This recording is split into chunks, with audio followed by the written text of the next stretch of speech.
Hello civilians. तो एक बार फिर से स्वागत है आप सभी का हमारे इस नए वीडियो में। और आज स्टडी करेंगे टिम्बर। स्टडी स्टार्ट करते हुए टाइम वेस्ट किए।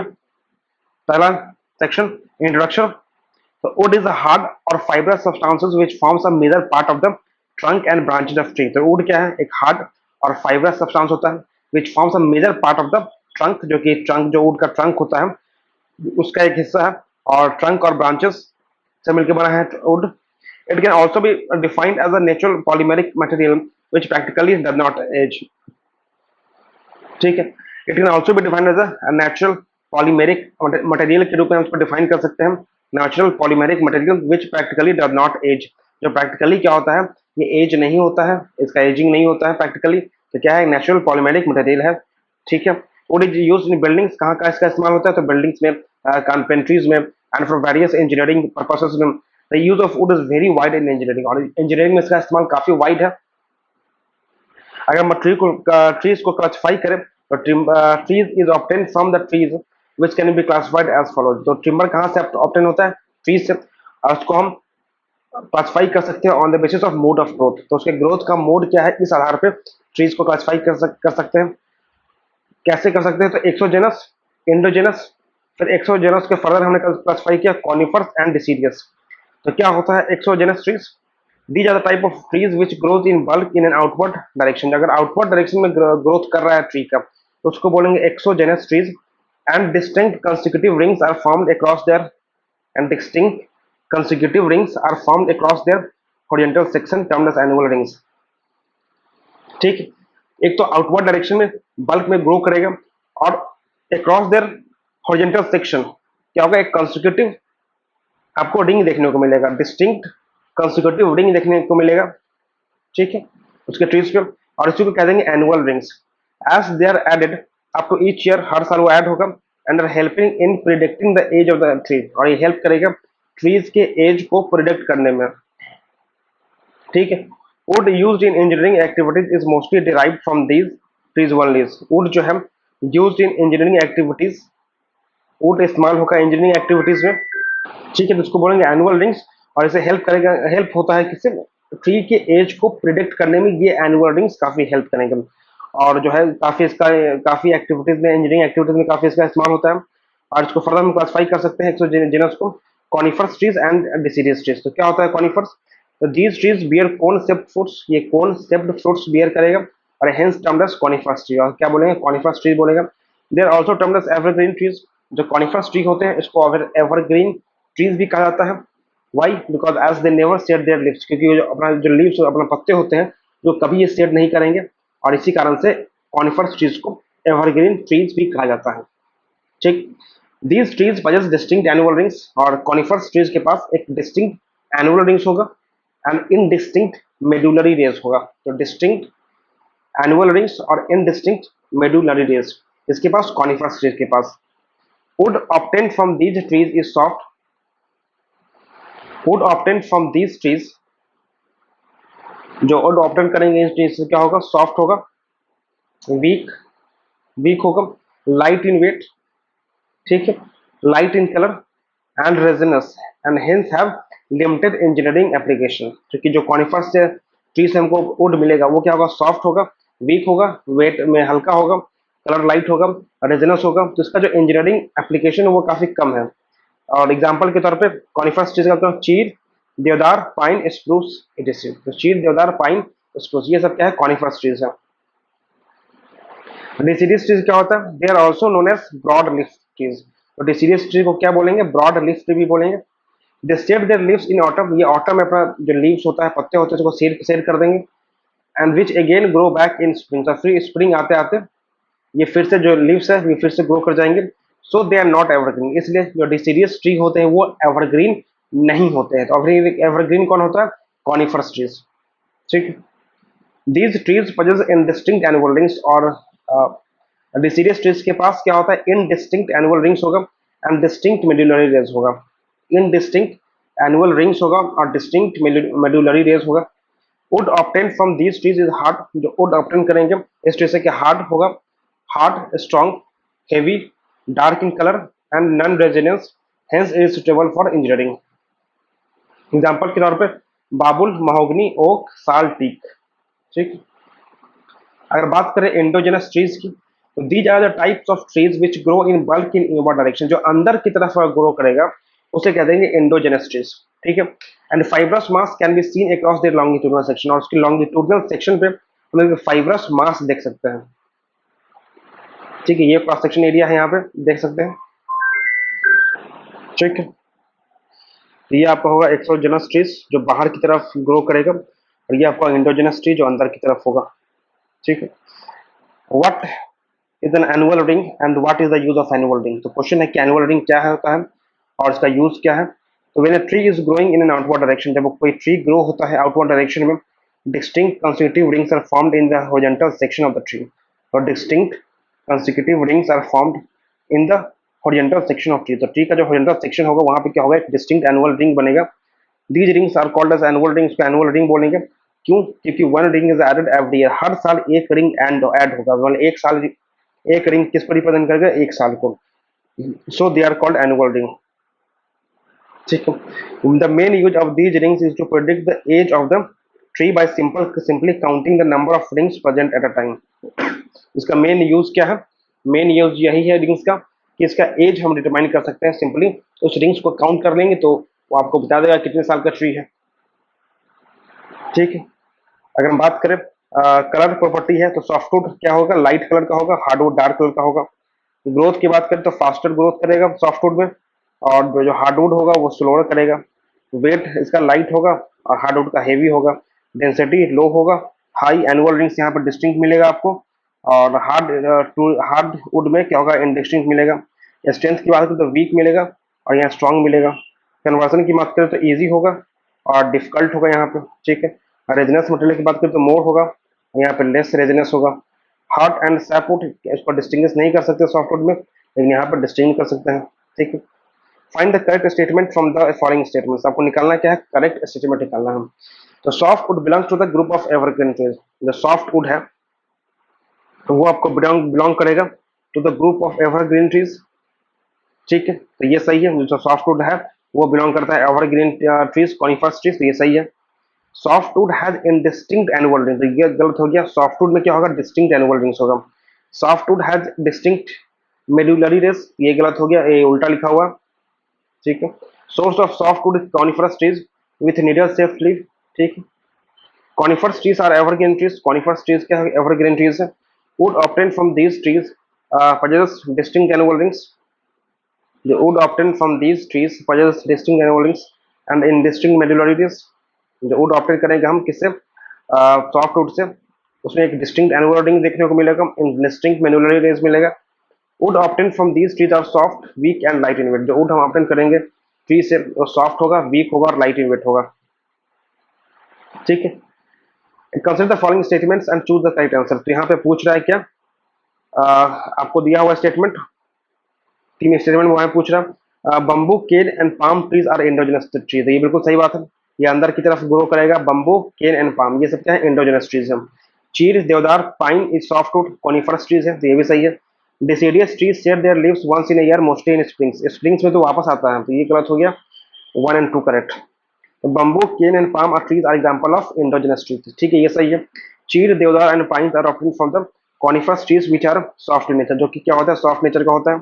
Deciduous trees which shed their leaves once a year, mostly in autumn, तो ऑटम सीजन में क्या करेगा, अपना लीव शेड कर देगा और वापस स्प्रिंग सीजन में वापस आ जाएगा। फ्री क्लासिफिकेशन है ट्रीज का on the basis of modulus of elasticity. यहाँ पे क्लास ए, क्लास बी और क्लास सी में डिवाइड किया गया है। The modulus of elasticity in bending is greater than 12.5 kilometre पर मीटर स्क्वायर। ठीक है। आपका जो मॉडुलस ऑफ इलास्टिसिटी है बेंडिंग में क्लास ए का, वो कितना होगा, 12.5 किलो न्यूटन पर मिलीमीटर स्क्वायर। ठीक है, कितना होगा, 12.5 किलो न्यूटन पर मिलीमीटर स्क्वायर। क्लास ए, जो क्लास ए का ट्रीज होगा उसका मॉडुलस ऑफ इलास्टिसिटी 12.5 से ज्यादा होगा। जो क्लास बी होगा उसका कितना होगा, 9.8 टू 12.5, और जो क्लास सी वाला होगा वो 5.6 से 9.8 के बीच में लाई करेगा। अगर बात करें on the basis of ability, ability के आधार पर अगर बातें, grade X Y and Z में क्लासिफिकेशन होगा। अगर मोस्टली कॉमनली अवेलेबल, जो मोस्ट कॉमनली अवेलेबल होगा, अगर 1415 metre cube per year available है तो उसको बोलेंगे मोस्ट कॉमनली अवेलेबल टिम्बर। जो कि ग्रेड एक्स के बिलोंग करता है। अगर 355 से 1415 metre cube per year available हो पा रहा है तो इसको बोलेंगे कॉमनली अवेलेबल, और ये ग्रेड वाई में आएगा। ठीक है, अगर 355 मीटर क्यूब पर ईयर से भी कम अवेलेबल है वो टिम्बर, तो उस टिम्बर को बोलेंगे ग्रेड जेड। ठीक है, पोजीशन के आधार पर अगर क्लासिफाई करें तो एक होता है स्टैंडिंग ट्री। स्टैंडिंग ट्री क्या होता है? It implies standing tree. Simple जो अभी स्टैंडिंग ट्री है, मतलब अभी लगा हुआ है, उसको बोलेंगे स्टैंडिंग ट्री। रफ टिम्बर क्या होता है? It forms the part of a fell tree. जब ट्री कट के नीचे गिरता है तो उसी को बोलेंगे rough timber. Converted timber, lumber क्या बोलेंगे? These are logs of timber sawn into planks और पोस्ट। वह लॉग ऑफ टिम्बर जिसको आप काट के उसको प्लैंक्स में कन्वर्ट करने के बाद जो बच गया उसको बोलेंगे कन्वर्टेड टिम्बर। ठीक है, अगर बात करें ग्रेडिंग के आधार पर क्लासिफाई करें टिम्बर को, एक होगा स्ट्रक्चरल ग्रेडिंग। ठीक है, क्या होता है structural grading? It is also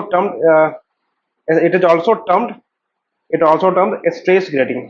तो स्ट्रक्चरल ग्रेडिंग को बोलेंगे हम stress grading. It refers to the principle by which material is graded on the basis of visible defect which have known effects on the strength of material. तो यहाँ पे हम क्या कर रहे हैं, इस प्रिंसिपल से इसको हमने ग्रेड किया है, बांटा है टिम्बर को। किस आधार पे? प्रिंसिपल है इसका कि विजुअल डिफेक्ट, जो विजुअल डिफेक्ट के आधार पे उस बेसिस पे हमने टिम्बर को डिवाइड किया है, बांटा है। ठीक है, और उस डिफेक्ट का एक नॉन इफेक्ट है स्ट्रेंथ ऑफ मटेरियल पे, तो उस डिफेक्ट के आधार पे हमने क्लासिफाई करेंगे, उसको बोलेंगे स्ट्रक्चरल ग्रेडिंग। और इसको फर्दर डिवाइड किया गया है grading based on the non effect of the defect and estimating accumulative value. Grading based on the non effect, defect का जो नॉन इफेक्ट है उसके आधार पर हम ग्रेडिंग करेंगे, बांटेंगे टिम्बर को, और उसका एक्यूमुलेटिव वैल्यू एस्टिमेट करेंगे। और एक होता है मशीन ग्रेडिंग। ठीक है, नेक्स्ट जो टाइप ऑफ आपका है क्लासिफिकेशन, कॉमर्शियल ग्रेडिंग बोलेंगे, yard grading, utility grading. It refers to the principle by which the material is graded by consideration of usefulness of the material and price factors. ठीक है, it refers to the principle by which the material is graded by consideration of usefulness of the material and price factors। ठीक है, तो ये क्या refer करता है? Principal bye, यहाँ पर जो मटेरियल का ग्रेडेशन होता है ये इस बात को कंसिडर करते हुए कि यूजफुलनेस क्या है मटेरियल का, कितना उसका यूजफुलनेस है, कितना कहाँ कहाँ यूज कर सकते हैं, उसका प्राइस फैक्टर क्या है। तो इन सब बातों को ध्यान में रख के जब हम ग्रेड करेंगे टिम्बर को तो उसको बोलेंगे कॉमर्शियल ग्रेडिंग। कॉमर्शियल जुड़ा हुआ है तो यहाँ पे प्राइस फैक्टर से रिलेट कर सकते हो। ठीक है, और इसी को यार्ड ग्रेडिंग भी बोलते हैं और यूटिलिटी ग्रेडिंग भी बोलते हैं। ठीक है, अगर बात करें ड्यूरेबिलिटी के आधार पे अगर हम क्लासिफाई करें चीज को, तो हाई ड्यूरेबल अगर तब होगा जब उसका एवरेज लाइफ स्पेन 120 महीना से ज्यादा होगा। 120 महीना मतलब 10 साल। अगर 10 साल से ज्यादा उसका लाइफ है तो उसको बोलेंगे हाई ड्यूरेबल। अगर 6 से 12 साल, आपका 5 से 10 साल तक अगर है तो उसको बोलेंगे एवरेज लाइफ स्पेन और मॉडरेट ड्यूरेबल। लो ड्यूरेबल उसको बोलेंगे अगर 60 महीने मतलब 5 साल से भी कम उसका लाइफ है तो उसको बोलेंगे लो ड्यूरेबल। तो हाई ड्यूरेबल, मॉडरेट ड्यूरेबल और लो ड्यूरेबल हमने देख लिया। सीजनिंग के आधार पर अगर हम देखें क्लासिफाई करें टिम्बर को, तो हाई रिफ्रैक्टरी और इसी को क्लास ए बोलेंगे, मॉडरेट रिफ्रैक्टरी इसी को क्लास बी बोलेंगे, और नॉन रिफ्रैक्टरी क्लास सी। तो क्या होता है हाई रिफ्रैक्टरी और class C? These are slow and difficult to season and free from defect. तो जो हाई रिफ्रैक्टरी उसको बोलेंगे ये काफी स्लो होगा and difficult to season and free from defects, defect से फ्री होगा, तो सीजनिंग करना तो बहुत मुश्किल होगा। ठीक है, मॉडरेट रिफ्रैक्टरी किसको बोलेंगे? These may be season free from surface defect, surface defect से फ्री होगा। If some protection is given against rapid drying के अगेंस्ट अगर फ्री फ्रॉम सरफेस डिफेक्ट, अगर उसको कुछ प्रोटेक्शन दिया जाए अगेंस्ट रैपिड ड्राइंग, मतलब रैपिड ड्राइंग के अगेंस्ट कुछ प्रोटेक्शन दिया जाए उसको, तो ये सरफेस डिफेक्ट से फ्री हो सकता है। जो नॉन रिफ्रैक्टिव होता है, द रैपिडली सीजन, ये काफी रैपिडली इसको सीजनिंग हो सकता है। एंड फ्री फ्रॉम डिफेक्ट, ये भी क्या होता है? फ्री फ्रॉम डिफेक्ट होगा। ऑन द बेसिस ऑफ ट्रीटेबिलिटी की बात करें तो एक उसको क्लासिफाई कर सकते हैं, इजीली ट्रीटेबल होगा। कुछ टिम्बर होगा जो ट्रीटेबल होगा but complete preservation not easily obtain, उसको आप ऑप्टेन नहीं कर सकते हो। ओनली पार्शियली ट्रीटेबल होगा। रिफ्रैक्टिव टू ट्रीटमेंट होगा। वेरी रिफ्रैक्टिव टू ट्रीटमेंट होगा। ठीक है, तो ये सब क्या है, अलग अलग क्लासिफिकेशन है, अलग अलग आधार पर। क्वेश्चन दिखा हुआ वो देख लेते हैं। Consider the following statements, average life span of highly durable timber is greater than 10 year. तो सही बात है, 10 साल से ज्यादा उसका लाइफ होगा, तो ये सही है। Timber has modulus of elasticity greater than 11 kN per metre square and is in category of class A. तो ये आपका जो है क्या हो जाएगा, सही इनकरेक्ट, ये सही है, तो ये गलत हो गया, क्योंकि जो क्लास बी का टिम्बर होता है उसका होता है 11, यह क्लास ए दिया हुआ है, तो ये गलत हो गया।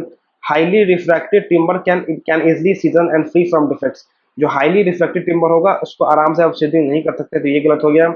और क्या पूछा था, यहाँ 2 और 3 इनकरेक्ट हो जाएगा।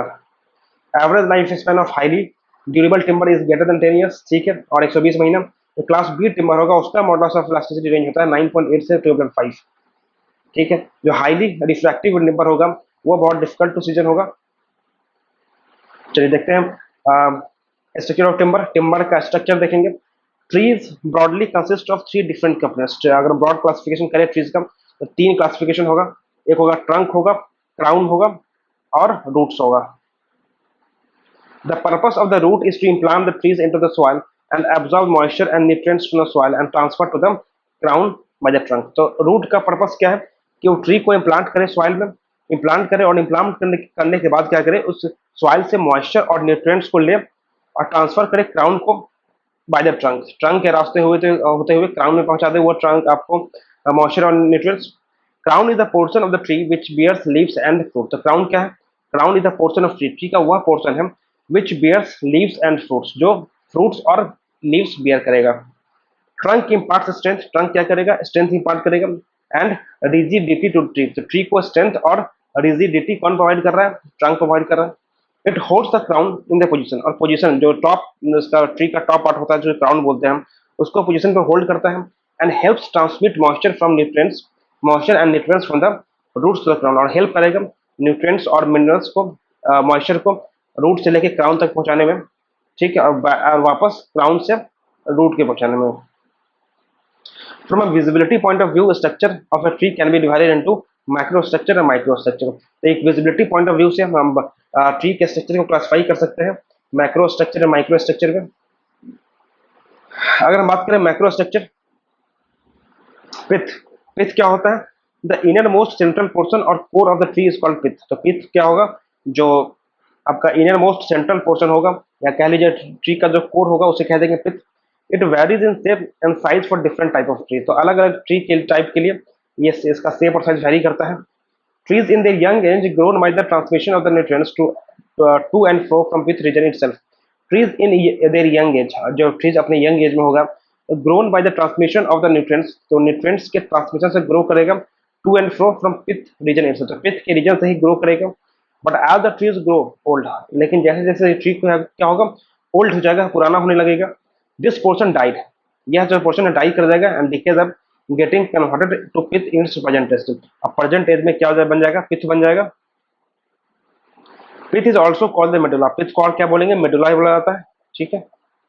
पिथ के बाद आएगा आपका हार्टवुड। हार्टवुड क्या होता है, the inner annual ring surrounding the pith are known as heartwood, जो इनर एनुअल रिंग्स जो पिथ को सराउंड करेगा उसको बनेगा हार्टवुड। और ये क्या होता है, डार्क इन कलर होता है usually.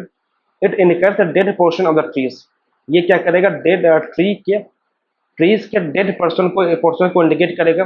As it does not take an active part in the growth, as it does not take an active part in the growth of trees, tree के एक्टिव मतलब tree के growth में active part कर लेता है। But imparts does not, sorry ये does not हिस्सा नहीं लेता है, but imparts strength and rigidity to, लेकिन स्ट्रेंथ और रिजिडिटी प्रोवाइड करता है कौन, यही हार्टवुड। मतलब ग्रोथ में तो सपोर्ट नहीं करेगा लेकिन उसको स्ट्रेंथ प्रोवाइड करने का काम कौन करेगा, हार्टवुड करेगा। It makes the tree strong and durable and suitable to be used for engineering purposes. ये क्या करता है, it makes the tree strong, it makes the tree strong, tree को स्ट्रॉन्ग बनाएगा, and durable and suitable to be used for engineering purposes, ठीक। Sapwood क्या होता है, the outer annual ring between heartwood and the cambium layer is known as sapwood.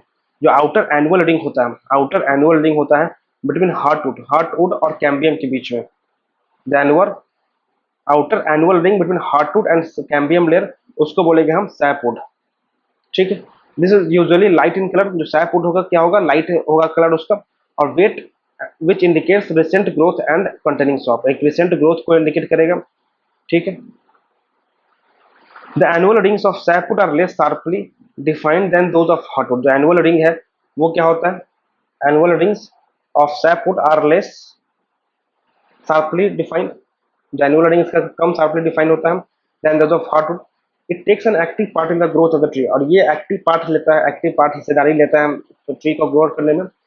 SAP moves in the upward direction, जो sap है वो moves करेगा in upward downward direction through it. Sapwood is also known as alburnum, तो sapwood को क्या बोलते हैं, एल्बर्नम ही बोलते हैं। नेक्स्ट जो है आपका लेयर है वो आएगा cambium layer. The thin layer of sap between sapwood and the inner bark is known as cambium layer. ठीक है, जो आपका थिन लेयर होगा सैप का between the sapwood and the inner bark sapwood और इनर बार्क के बीच में इसको बोलेंगे cambium layer. It indicates the sap which has not yet been converted in sapwood, तो ये इंडिकेट करेगा उस सैप को जो अभी तक सैपवुड में कन्वर्ट नहीं हुआ है। Hence future growth of the trees depends upon the cambium layer, इसलिए फ्यूचर ग्रोथ है ट्री का वो डिपेंड करेगा सिर्फ और सिर्फ किसमें, कैम्बियम लेयर पर। ठीक है, a thin layer surrounding the cambium layer is termed as bast बोलेंगे, which conveys the nutrients from the crown downwards and stores them। bark क्या होता है, the protective layer surrounding the bast or cambium layer, the protective layer surrounding the bast or cambium layer, thereby ensuring its safety against any injury is termed as bark। ठीक है, it is further classified into two। bark क्या होता है, the protective layer surrounding the bast और cambium, जो cambium layer के ऊपर एक प्रोटेक्टिव लेयर होता है उसको बोलेंगे हम बार्क, और ये इंश्योर करता है सेफ्टी अगेंस्ट एनी इंजरी और एनी इंजरी, उसको बोलेंगे bark. It is further classified into inner and outer bark, और ये इनर और आउटर बार्क को क्लासिफाई करता है। मेडुलरी रेज क्या होता है, these thin radial fibres extending from the pith to the cambium layer are known as medullary rays. These thin radial fibres extending from pith to the cambium layer, उसको बोलेंगे medullary raise. Radial fibre होता है जो extend करेगा कहाँ तक, pitch से बाहर की तरफ। ठीक है, the function of these rays is to hold annual rings of heartwood and sapwood together, तो हार्टवुड और सैपवुड का जो एनुअल रिंग होता है उसको साथ में होल्ड करके रखता है, and thereby imparting strength to it. If these medullary rays are cut और broken due to any reason, अगर किसी कारण से मान लीजिए कोई मेडुलरी रेज वो कट हो जाए, ब्रोक हो जाए किसी भी कारण से, it leads to subsequent decrease in the strength of timber, ये क्या करेगा, स्ट्रेंथ कम हो जाएगा। ठीक है, cross section of exogenous tree showing different components, ये आपका हो गया पिथ सेंटर पे। पिथ के बाद आएगा आपका यहाँ पे दिखा हार्टवुड। ठीक है, हार्टवुड के बाद क्या है आपका, सैपवुड, यहाँ पे सैपवुड, फिर उसके बाहर कैम्बियम लेयर है, कैम्बियम लेयर का इनर बार्क आएगा और आउटर बार्क आएगा, तो pith, heartwood, sapwood, cambium layer, inner bark, outer bark, और ये आपका जो होगा perpendicular to the annual ring उसको बोलेंगे मेडुलरी रेज। अगर बात करें माइक्रो स्ट्रक्चर की, माइक्रो स्ट्रक्चर की बात करें, the structure of the wood, the structure of the wood appeared only at a great magnification. Micro structure का जो होता है वुड का वह स्ट्रक्चर जो सिर्फ एक ग्रेट, जब उसको मैग्नीफाई करेंगे साइज बड़ा करके देखेंगे तभी दिखेगा। ठीक है, तो माइक्रोस्कोप देख लगाना पड़ेगा। कोर और cells in timber differs from protoplasm only by the presence of phosphorus, तो बोल रहा है कि जो कोर होगा, core of cells in timber, timber के सेल्स में जो कोर होगा वो डिफर करेगा प्रोटोप्लाज्म से by the presence of phosphorus. Cells according to the function they perform are classified as follows। एक होगा कंडक्टिव टिश्यू सेल्स होगा, मैकेनिकल सेल्स होगा और स्ट्रॉन्ग सेल्स होगा।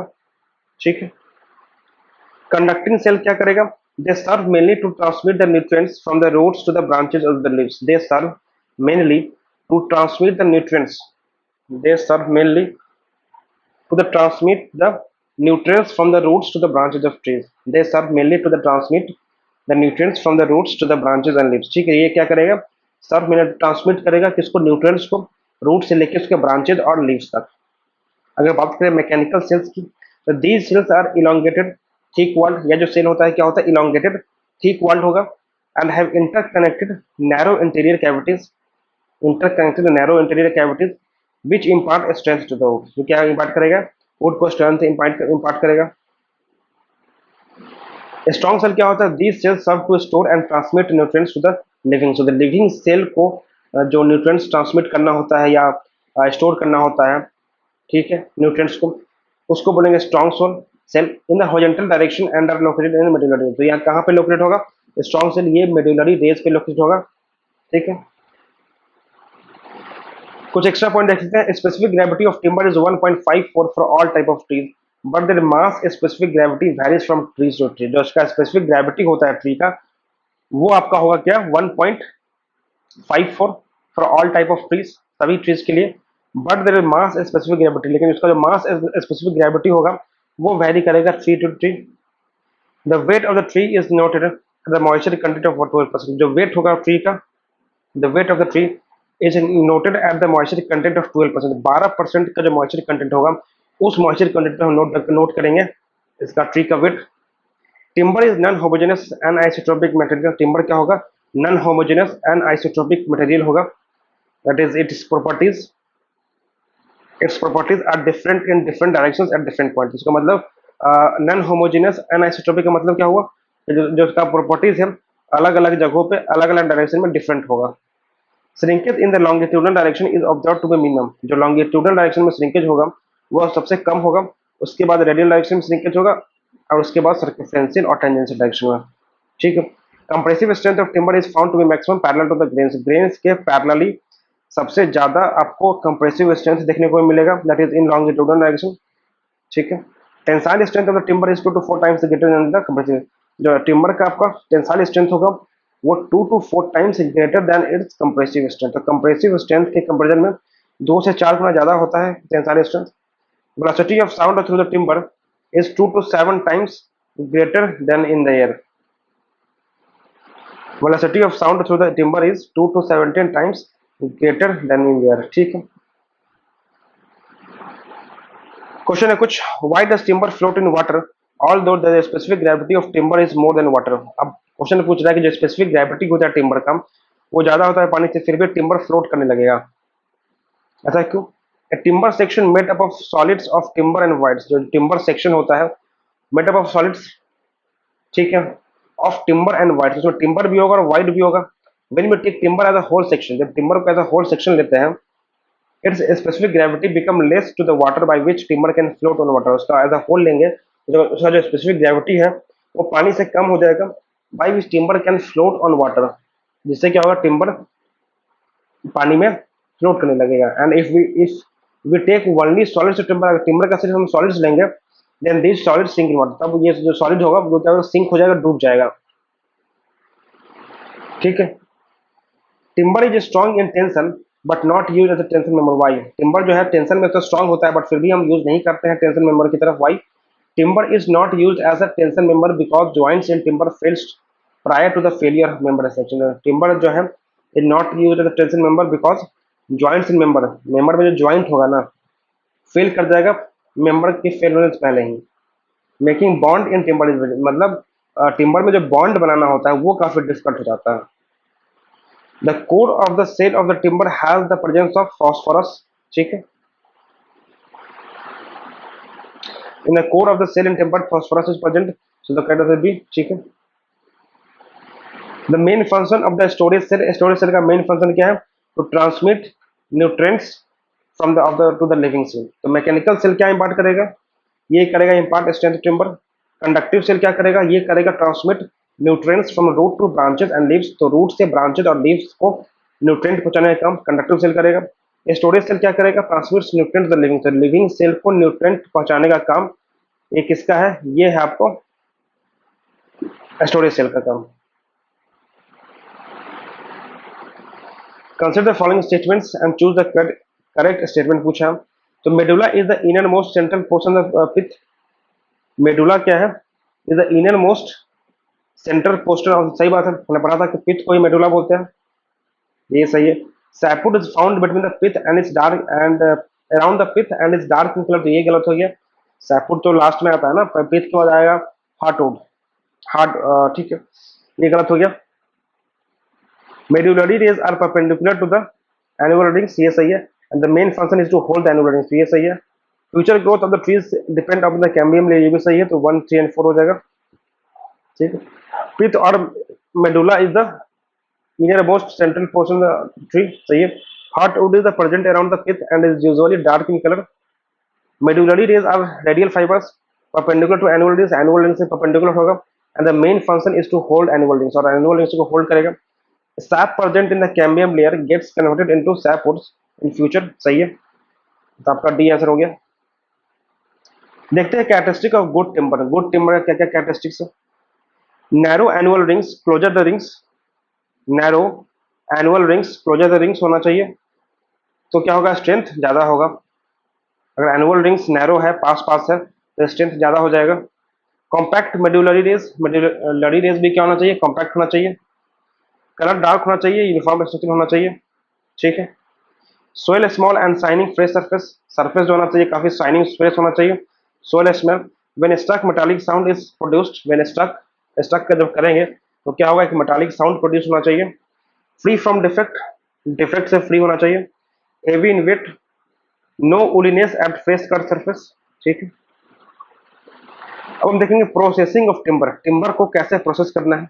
तो processing of timber can be carried out in the following sequence of operation. ये आपका sequence of operation होगा। जैसे कि पहले होगा felling of trees, felling of trees, फिर होगा seasoning of timber, seasoning of timber, फिर होगा conversion of timber, conversion of timber, फिर होगा प्रिजर्वेशन ऑफ टिम्बर। तो फेलिंग के बाद सीजनिंग, फिर कन्वर्जन और फिर प्रिजर्वेशन। फेलिंग ऑफ ट्री का मतलब to get timber trees are knocked down or cut down or caused to fall to the ground. This process is termed as felling of trees. तो timber निकालने के लिए जो trees होता है उसको आपको नॉक डाउन करना मतलब काटना पड़ेगा। ठीक है। और इसी कटाई को कहते हैं felling of trees. Felling of trees must be done keeping in following points. Felling करने का भी एक तरीका है, तो ये आपको, ये पॉइंट आपको ध्यान में रखना है फेलिंग करते थे। एज क्या होना चाहिए, age of falling trees, trees should be cut when they have attained sufficient maturity, as if under the mature tree is cut, it would have an excess of sapwood, and if the over mature tree is cut, it would have an excess of pith. In either the case, it would not provide the required strength. तो tree को जो काटना है तो उसका एक check करेंगे कि एक सफिशिएंट उसके पास मैच्योरिटी हो। अगर मान लीजिए अंडर मैच्योर ट्री है, इसका मतलब उस ट्री में क्या होगा, आपको एक्सेस ऑफ सैपवुड मिलेगा। अगर मान लीजिए ओवर मैच्योर ट्री है, काट लिया हमने, तो उसमें जो पिच होगा वो ज्यादा हो जाएगा। तो दोनों ही केस में क्या है, दोनों ही केस में क्या है, उस टिम्बर का स्ट्रेंथ कम मिलेगा आपको। इसलिए जो एज होना चाहिए गुड ट्री का वो होना चाहिए 50 से 100 साल, 50 से 100 साल। ठीक है। मेथड ऑफ फेलिंग क्या होना चाहिए, tree should be cut such above the base such that the maximum timber is obtained from it. तो उसके बेस से इतना हाइट पे काटेंगे ताकि हमको एक मैक्सिमम टिम्बर उससे मिल सके। और अगर बात करें फेलिंग का सीजन की बात करें, तो tree should be cut when the sap is at rest. जब सैप रेस्ट में होगा ना, तब कटाई करने में फायदा है। It should be avoided in autumn and springs when the sap is in vigorous motion. Autumn में और स्प्रिंग में क्या होता है, सैप विग्रस मोशन में होता है, तो उस समय अवॉइड करना है कटाई को। अब बात करें हिली एरियाज में, mid summer is the proper season as there is heavy rainfall in winter. Mid hilly areas में, जहाँ पे पहाड़ी क्षेत्रों में विंटर के टाइम में क्या होता है, हेवी रेनफॉल होता है, वहां पे तो मिड समर प्रॉपर सीजन है कटाई के लिए। लेकिन प्लेन एरियाज की बात करें तो वहां पे mid winter is the proper season, क्योंकि summer the temperature would be very high and that will lead to vaporization of the water. ठीक। If you are living in the north eastern states, within which season will you choose for felling trees. क्योंकि हमको पता है north eastern जो states है ये mostly hilly areas है, so mid summer is the best season for felling trees as the heavy rainfall in winter. Winter और spring में क्या होगा, बहुत बारिश होगा वहां पे, इसलिए जो हम यूज करेंगे वह करेंगे क्या, मिड समर। ठीक है। नेक्स्ट है, हमने कटाई कर दिया, फेलिंग कर दिया टिम्बर को, चल करेंगे सीजनिंग ऑफ टिम्बर। क्या करेंगे, seasoning of timber. When a tree is newly felled, अगर न्यूली जो फेल्ड ट्री है, it contains about 50% or more of its oven dry weight support. उसमें के लगभग 50% या उससे भी ज्यादा ओवन ड्राई वेट, मतलब उससे ओवन ड्राई वेट से 50% या उसके ज्यादा उसमें मॉइस्चर होगा, पानी होगा। This water in the form of sap और मॉइस्चर। ये जो वाटर होगा in the form of sap और मॉइस्चर, सैप और मॉइस्चर के फॉर्म में होगा। ठीक है। Water is to be removed before the timber can be use for any engineering purpose. तो किसी भी हम यूज करें उसका इंजीनियरिंग पर्पज से, उससे पहले क्या करना पड़ेगा, वाटर को रिमूव करना पड़ेगा। ठीक। ठीक। This process of drying timber is termed as seasoning. तो इसी जो ड्राई करते हैं टिम्बर को, उसको बोलेंगे सीजनिंग बोल देंगे। Would being a hygroscopic material, would जो है क्या है, एक हाइग्रोस्कोपिक मटेरियल है। Attains a level of equilibrium moisture content under the given climatic condition of temperature and relative humidity. तो वुड क्या है, एक हाइग्रोस्कोपिक मटेरियल है, और इस कारण से क्या होगा, एक level of equilibrium moisture content का अचीव करेगा अगर under the given climatic condition of temperature and relative humidity. ठीक है। By the process of seasoning, seasoning प्रक्रिया से क्या करेंगे, the excess water of timber, timber का जो एक्सेस वाटर होगा, पानी होगा, इज एक्सट्रैक्टेड, इन सच वे, इस तरीके से इसको एक्सट्रैक्ट कर लेंगे the moisture content of season timber corresponds to that required to attain equilibrium condition, और इस तरह सीजनिंग करेंगे जो उसमें मॉइस्चर कंटेंट होगा वो किसके बराबर हो जाएगा, इक्विलिब्रियम कंडीशन के इक्विवेलेंट हो जाएगा। ठीक है।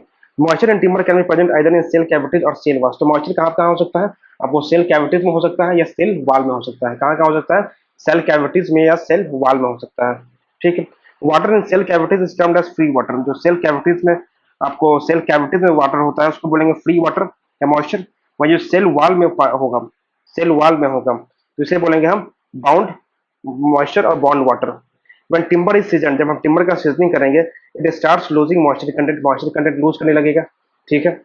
Free water, free water evaporated first. पहले क्या होगा, फ्री वाटर जो होगा मतलब जो सेल कैविटी वाला पानी होगा वो पहले इवापोरेट करेगा। And the point at which cell cavities no longer contain free water, वो पॉइंट पहुंचेगा जहां पे उसके पास कोई फ्री वाटर नहीं होगा, उसको बोलेंगे हम फाइबर सैचुरेशन पॉइंट। क्या बोलेंगे, फाइबर सैचुरेशन पॉइंट बोल देंगे। After fibre saturation point has been reached, जब फाइबर सैचुरेशन पॉइंट रीच कर जाएगा the tendency of shrinkage, the tendency of shrinkage appears in timber. तो क्या होगा, टिम्बर में श्रिंकेज का टेंडेंसी आने लगेगा, सिकुड़ने लगेगा आपका क्या आपका timber, which is proportional to the loss in bound water, जो कि बाउंड वाटर के लॉस के प्रोपोर्शन होगा। तो पहले होगा फ्री वाटर और कैविटी वाटर बोलेंगे इसको। ठीक है। ये आपका सेल वाल वाला बाउंड वाटर हो गया। The moisture content of timber is determined, जो moisture content of timber is determined by drying timber. तो ये हम टिम्बर को ड्राई करके निकाल सकते हैं at the temperature of 100 to 105 degree Celsius. तो 100 से 105 डिग्री सेल्सियस के बीच में हम इसको क्या कर सकते हैं, ड्राई करके निकाल सकते हैं, dry till weight remains constant. Seasoning of timber does not aim to remove 100% moisture from the timber. जो सीजनिंग ऑफ टिम्बर है does not aim to remove 100% moisture timber. तो टिम्बर से आप क्या कर सकते हैं, 100% मॉइस्चर को रिमूव नहीं कर सकते हैं। Aim only to reduce water moisture to the optimum level. तो सिर्फ एम वही रखना है कि एक ऑप्टिमम लेवल तक हम उसको रिड्यूस कर दें। And this optimum level quantity depends upon timber to timber. यह जो ऑप्टिमम लेवल क्वांटिटी है ये डिपेंड करेगा timber to timber and the location where timber is to be used. ठीक है। IS codes clearly mention optimum moisture level. जो IS code है वो क्या क्लियरली मेंशन करता है कि कितना मॉइस्चर लेवल होना चाहिए। Why seasoning of timber is carried out? तो टिम्बर में सीजनिंग क्यों किया जाता है, to allow the timber to burn रियरली व्हेन यूज एज फ्यूल। जब उसको फ्यूल के रूप में इस्तेमाल करेंगे तो उसका हम अच्छे से उसको बर्न हो पाए। To decrease the cost of transportation, transportation cost को डिक्रीज करने के लिए। To impart strength hardness and stiffness, strength hardness stiffness को इम्पार्ट करने के लिए। To increase the resistance of timber against decay, decay ना हो इसलिए करेंगे। To maintain shape and size when used for engineering construction. Make timber easily workable and make timber fit for receiving decorative treatment, ये सब तरीका है। ठीक है। Make timber safe against the attack of algae and fungi. तो algae and fungi से जो attack होता है तो उसको बचाने के लिए भी टिम्बर का सीजनिंग किया जाता है। To reduce the tendency of cracking and there many more, बहुत सारा फायदा है। ठीक है। Seasoning of timber can be done by any of the following methods. ये कुछ तरीका है जिसके हम यूज करके क्या कर सकते हैं, सीजनिंग कर सकते हैं। एक हो गया नेचुरल सीजनिंग और दूसरा हो गया आर्टिफिशियल सीजनिंग। तो natural seasoning of timber is not preferred. Generally जो टिम्बर का नेचुरल सीजनिंग होता है आप उसको प्रेफर नहीं करते हैं। क्यों नहीं करते हैं, क्योंकि time required in this case is more. Natural seasoning में टाइम लगेगा वो ज्यादा लग जाएगा, ज्यादा लग जाएगा। ठीक है। There is no control over the factors, there is no control over the factors, factors के ऊपर कोई कंट्रोल नहीं होगा। Which govern vaporisation like the wind, temperature and humidity. ठीक है। तो क्या होगा, कंट्रोल नहीं है फैक्टर्स पे जो वेपराइजेशन गवर्न करेगा, जैसे कि विंड हो गया, टेम्परेचर हो गया, ह्यूमिडिटी हो गया। आर्टिफिशियल सीजनिंग की बात अगर करें तो artificial seasoning of the timber can be done by any of the following methods. ये कुछ मेथड्स है। ठीक है। तो क्या क्या तरीका है आर्टिफिशियल सीजनिंग करने का, बॉइलिंग कर सकते हैं, केमिकल सीजनिंग, साल्ट सीजनिंग है, इलेक्ट्रिकल सीजनिंग है, किल्न सीजनिंग है, वाटर सीजनिंग है। ठीक है। मैकनील मेथड है। तो पहला मेथड था क्या, बॉइलिंग। तो बॉइलिंग में क्या करते हैं, in this method of artificial seasoning timber immerse in water. यहाँ पे क्या करते हैं, टिम्बर को हम इमर्स कर देंगे पानी में, पानी में टिम्बर को इमर्स कर देंगे and water is then boil. फिर क्या करेंगे, इसको बॉइलिंग करने देंगे पानी का। This is very quick method, ये बहुत ही क्विक मेथड है बॉइलिंग वाला। Timber after boiling for about 3 to 4 hours in is then dried very slowly. 3 से 4 घंटे तक बॉइल करने के बाद बहुत ही धीरे धीरे इसको ड्राई करेंगे। The period of seasoning and shrinkage is thus considerably reduced by this period. The period of seasoning और श्रिंकेज जो पीरियड है वो बहुत हद तक कम हो जाएगा इस मेथड से। And this method affect the elasticity and strength of would, और ये क्या करेगा, वुड के इलास्टिसिटी और स्ट्रेंथ को काफी अफेक्ट करेगा। ठीक है। In place of boiling water के प्लेस पे timber may be exposed to the action of hot stream. Timber क्या क्या कर सकते हैं, may be exposed to the hot stream. It is comparatively costly, और काफी कॉस्टली भी होता है हॉट स्ट्रीम्स वाला। नेक्स्ट है केमिकल सीजनिंग। इसमें क्या करेंगे, it is also termed salt seasoning, जिसको क्या बोलते हैं, साल्ट सीजनिंग बोलते हैं। In this method timber is immersed in the solution of soluble salt like sodium chloride, ferrous sulfate, sodium sulfate, aluminum sulfate, calcium acetate, sodium phosphate, barium chloride, magnesium sulfate, which increases the rate of vaporization of water from timber section। तो timber section से पानी का जो vaporisation करने का rate है, ये rate को बढ़ा देगा ये सब जो साल्ट है, soluble salt, इसीलिए इसको बोलते हैं क्या, salt seasoning. The interior of surface of the timber dries in advance। The interior surface of the timber dries in advance। जो उसका इंटीरियर होगा वो एडवांस में ड्राई कर जाएगा to the exterior one, and the chances of formation of cracks are reduced। यहाँ पे जो क्रैक का चांसेस होता है उसके बनने का, वो काफी हद तक रिड्यूस हो जाएगा। Next electrical method of seasoning. In this method high frequency alternating currents are passed. इस मेथड में क्या करेंगे, एक हाई फ्रीक्वेंसी हम अल्टरनेटिंग करंट पास करेंगे टिम्बर सेक्शन से। As timber is a bad conductor of electricity, timber क्या है कि बैड कंडक्टर ऑफ इलेक्ट्रिसिटी होता है। It offers resistance to the flow of current. ये क्या करेगा, जो करंट के फ्लो को रेसिस्टेंस प्रोवाइड करेगा, due to which heat is produce, जिससे क्या होगा, हीट प्रोड्यूस होगा। That carries out the early seasoning of the timber. ये अल्टीमेटली क्या कैरी करेगा, अर्ली सीजनिंग कर देगा, ड्राई कर देगा। And this is the most rapid method available for seasoning, but it's uneconomical to be used on commercial scales। ये बहुत ही rapid method है, लेकिन कॉमर्शियल स्केल पे इसको यूज करना काफी अनइकोनॉमिकल है, काफी खर्चा लगता है। नेक्स्ट है आपका वाटर सीजनिंग। इसमें क्या करते हैं, in this method timber is cut into pieces of suitable size. यहाँ पे क्या करेंगे, टिम्बर को कट कर देंगे सुटेबल साइज में। These pieces are immersed in stream. फिर इस पीस को क्या करेंगे, हम इमर्स करेंगे किसमें, फ्लोइंग वाटर में। Such that the thicker and larger portion of is kept pointing up stream side. जो आपका थिकर और लार्जर पोर्शन होगा टिम्बर का, उसको रखेंगे अप स्ट्रीम साइड्स, मतलब जिधर से पानी आ रहा है उधर रखेंगे। As the result of each turbulence is developed, और जिसके कारण एक टर्बुलेंस डेवलप होगा। ठीक है। Timber is taken out after period of 2 to 4 weeks, और 2 से 4 वीक में टिम्बर को बाहर निकाल दिया जाएगा। During which SAP content and timber is washed away by the timber. Timber is taken out after a period of 2 to 4 weeks, during which SAP content in timber is washed away by the timber. Water क्या करेगा, इसके अंदर जो SAP होगा वो उसको बाहर निकाल देगा पानी। Timber is then allowed to dry free in the air. फिर इसको एयर में क्या करेंगे, हम सुखा देंगे, ड्राई कर देंगे। It is quick method. ये क्या है, क्विक मेथड है। And it renders timber which is less liable to shrinkage और वार्प। तो ये क्विक मेथड है, ठीक है, क्विक मेथड है। And it renders timber which is less liable to shrinkage और swap. However it weakens the timber and makes it bitter. हालांकि timber को ये वीक कर देगा और उसको बिटल बना देगा, लेकिन इसका श्रिंकेज और वार्पिंग होने का जो कंडीशन है उसको भी कम कर देगा। यहाँ पे देख सकते हैं वाटर नेचुरल सीजनिंग। ये आपका टिम्बर हो गया, यहाँ पे इधर से पानी आ रहा है तो यहाँ पे टर्बुलेंस क्रिएट होगा, जो सैप वाटर होगा इसको फ्लो करके ले जाएगा। ठीक है, ठीक है। नेक्स्ट एक और सीजनिंग है, kiln seasoning. In this method drying of timber is carried out inside an air tight chamber or oven. एक एयर टाइट चैम्बर होता है या ओवन होता है, वहां पे हम क्या करते हैं, इसको क्या करते हैं, ड्राई करते हैं वाटर टिम्बर को। Timber is arranged inside the chamber such that spaces are left for the free circulation of air. तो टिम्बर को इस तरह से अरेंज करेंगे यहाँ पे कि जो स्पेसेस है are left for the free circulation of air, air का फ्री सर्कुलेशन अलाउ होगा। Air which is fully saturated with moisture and which is heated to a temperature of about 35 degrees Celsius to 38 degrees Celsius is then forced inside the chamber by suitable arrangement। तो air क्या है, which is fully saturated, air जो अगर fully saturate हो जाएगा moisture के साथ, and जब उसको हीट करेंगे टेम्परेचर कितना होगा 35 से 38 degree Celsius, is then force inside the chamber. फिर उसको क्या करेंगे, चैम्बर के अंदर उसको फोर्स करेंगे एक सुटेबल अरेंजमेंट लगा के।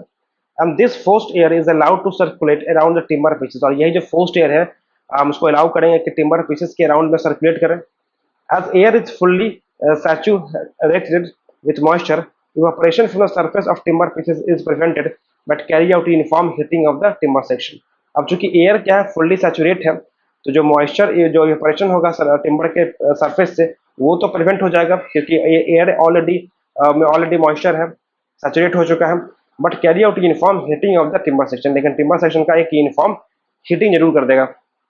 The relative humidity is now gradually reduced, जो रिलेटिव ह्यूमिडिटी होगा वो ग्रेजुअली रिड्यूस हो जाएगा, ठीक है। And temperature is then raised and maintain till the desired degree of moisture content in atmosphere, ठीक है।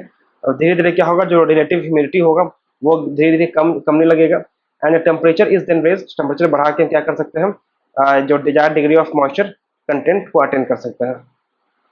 Depending upon the mode of construction and operation, kilns are further divided into mode of construction और operation के आधार पर kills को हमने फिर बांट दिया दो भागों में, स्टेशनरी किल्स और प्रोग्रेसिव किल, ठीक है। चलिए नेक्स्ट हमारा है क्या है, नील्स McNeill's method. This process has no adverse effect and it is the best method although most expensive. जो मैक नील मेथड है, this process has no adverse effect, कोई एडवर्स इफेक्ट नहीं है, and it is the best method although most expensive, expensive है लेकिन best method है। The timber is stacked in the chamber with free air space, यहाँ पे timber जो है क्या करते हैं, स्टेक्ड कर देंगे with free air space, air space होगा, स्टैक कर देंगे उसको 1/3 of its capacity,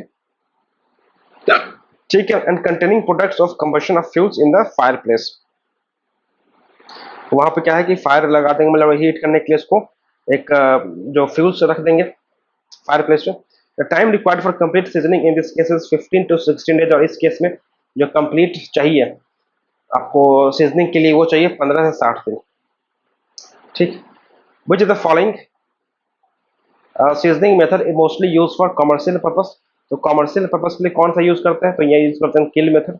in kilns the temperature, humidity and circulation of air can be controlled. Kiln में क्या कर सकते हैं, जो टेम्परेचर होगा, ह्यूमिडिटी होगा, सर्कुलेशन ऑफ एयर होगा, उसको कंट्रोल कर सकते हैं। And these factors can control the rate of vaporisation, और यही फैक्टर अल्टीमेटली क्या करता है, वेपराइजेशन के रेट को कंट्रोल करता है। So the kiln method is mostly used, ठीक है। तो the correct answer is option B. तो ये था हमारा सीजनिंग।